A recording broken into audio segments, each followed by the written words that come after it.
Hi, good evening. I'm Barbara Monnier, and welcome to the launch celebration that we are doing on Facebook for my book, The Rocky Orchard, which was released by Amica Press yesterday. Thanks for joining. While we're waiting for people to jump in, let me clarify a few things. Several people have asked me if I'm going to be doing this so that they will show up on the screen. Do they need to be concerned about how they look, what they're wearing? Well, the good news and or the bad news is it will be just me on the screen for the entire hour. So wear what you want, get comfy, drink what you want. I won't be able to see. You will be able to see me drinking my white wine. I felt it went with the book. And now that we are up and running, let me say officially, welcome. Thanks for joining. Once again, I'm Barbara Monnier. This is the virtual launch event for my book, The Rocky Orchard, which was released yesterday. Let me tell you a little bit about what we're going to be doing for the period of time we're up and running. I want to talk a little bit about how this book came into being. I think its origin story is interesting and unique. I'm going to be doing some very brief readings, and there will be times that you can make comments. In fact, you should be able to make comments at any times. They will show up on my screen. If you want to just say hello and let me know you're watching, you should be able to do that. If you want to make actual comments, anytime you can do that. There will be a period later on where I will be taking questions and we will be open for discussion. You will be able to call on my phone if you want your voice to be live, and all kinds of fun stuff. So let's go. I want to tell you about how this book began. And let me say that all works of art, but right now we're talking about the written word, begin somewhere. They start somewhere, fiction and nonfiction, and they can start pretty much any place at all. Some books start with a character, and the character sort of takes possession of the author and just needs to tell his or her story. They can start with an idea. That idea can be fairly skeletal, or it can be pretty fleshed out.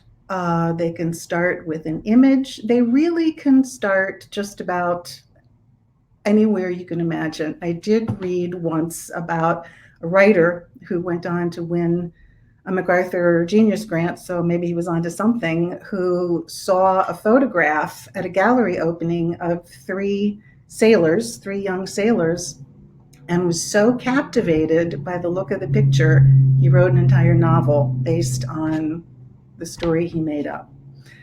The Rocky Orchard actually began with a location.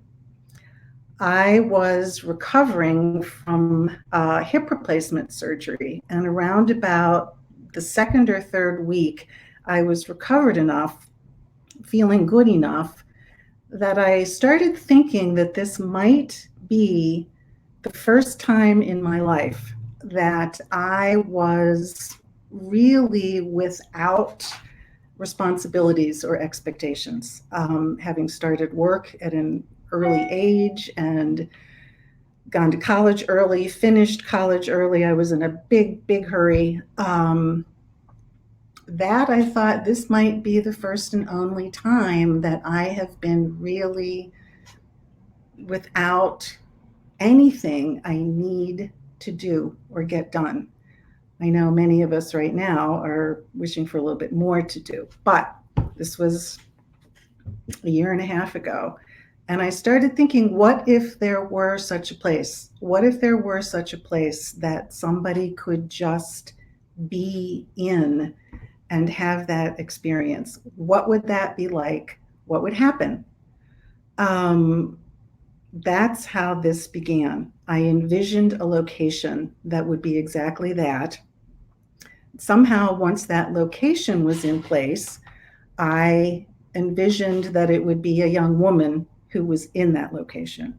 And then I started to just have images of what would happen to her while she was there.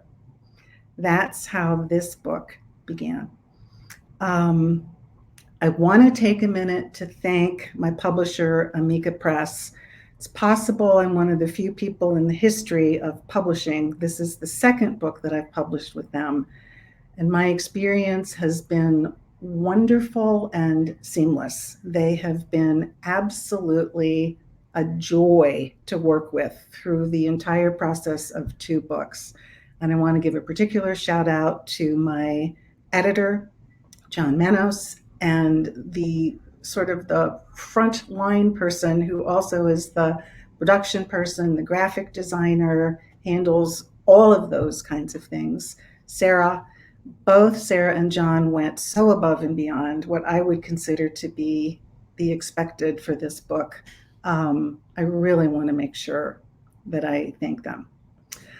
Okay, a little bit about how to get your hands on my book. It is up and running on Amazon. You can get it from the Amica Press website. Also, I want to put in a plug for, there are so many businesses that are in danger of being able to continue because of the times we're in. Local independent bookstores are certainly in that group. You can order this book through your local bookstore. If you have a favorite, please do. Please support them. Most of the bookstores I know of in Chicago are open for curbside pickup. My local bookstore here in Lakeview, in the Chicago neighborhood of Lakeview, is Unabridged Books. I know they've been open for close to 2 weeks now for curbside pickup. You can order it from Amazon. You can order it from Amica. You can order it from your local bookstore. If any of you are in the Chicago area and you would like to have a signed copy, you can get it directly from me, and we can arrange contact-free pickup at my building.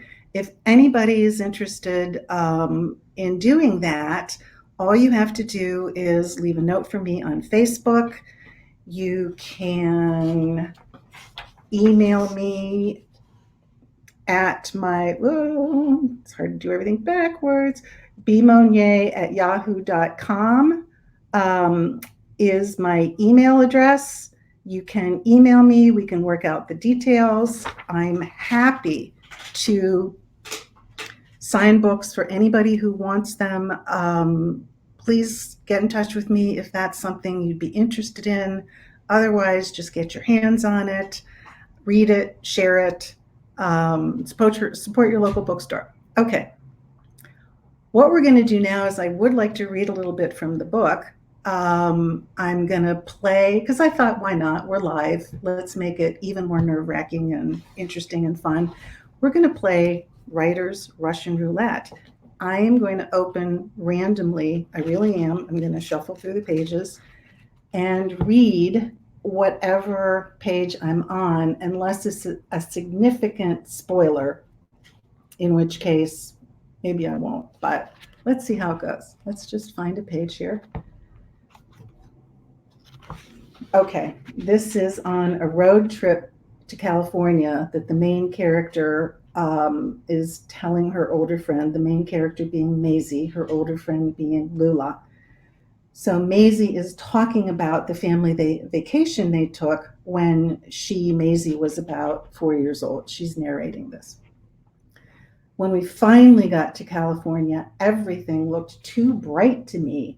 It seemed as if the whole world had been bleached into an eerie whiteness.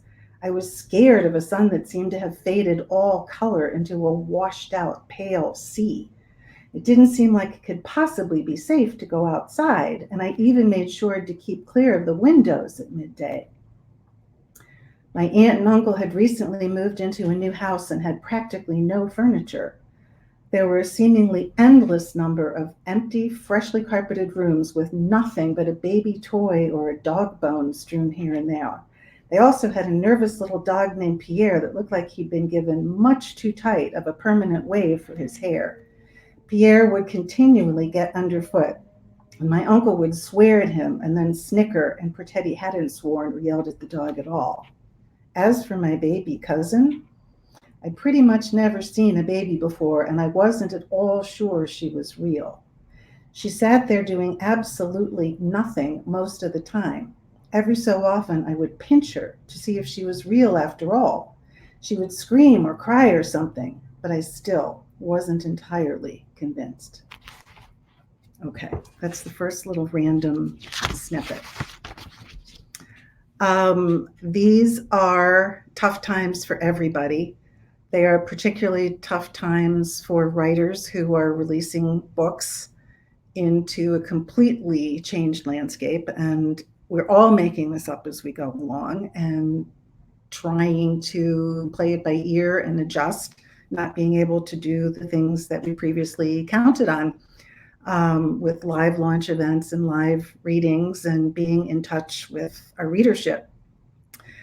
That said, I wanted to give a particular shout out to the other Chicago area writers I know of who have published books sometime between March, when we went into shelter in place, and now. We're all in the same boat, and I want to make sure you're aware of them. First of all, a great friend of the Chicago writing community, David W. Berner, who just published Things Behind the Sun, which is not a sequel, but a follow-up to his previous novel, A Well-Respected Man, and is about a father and son road trip. David Berner, by the way, I think has at least something like 3 books coming out this year. The man is on fire. And Things Behind the Sun is his latest. From my own press, Amica Press, Pat, who's with us right now. And Pat, because I've never met you in person and I'm not 100% sure I'm saying your name correctly, Pat Camilliere has written The Mystery at Mount Forest Island. It's part of a series that she's been working on. It's gotten fabulous reviews. It's a historical fiction mystery that takes place in Lamont, Illinois, a relatively small Illinois town, not too far outside Chicago. And check it out if you like history, if you like mysteries, if you like exceptionally good writing. I really recommend her book, The Mystery at Mount Forest Island. Another Chicago writer, Barbara Chayette Barnett, also part of a series, has come out with a novel, The Alchemy of Glass. Jeff Fleischer has written a book for young people called Votes of Confidence. That's an introduction to our voting system. Let's just not go there. Greg Kopp has written a book called Her Majesty's Gold. And Ryan Weichman, a la Dr. Seuss, has written a book entitled Oh, the Places You Won't Go. If ever there was a book for the pandemic, it's actually a book about people who are differently abled and coming to understand what that will mean for their lives, done as a Dr. Seuss book. It's really adorable. So many people have joined us very quickly. Hi, Liz, Carol, Sandra, Karen, Rita, Peggy, and I can't see anybody who was above that on my screen. Thank you for joining us. Again, if anybody has comments about the book, questions that they want to ask, whether you have read it or whether you have not read it, please feel free to post them. A little bit later on, I will take some calls. Right now, let's go back to Russian roulette and pick another section from the book. I don't know, should we go beginning, middle, end?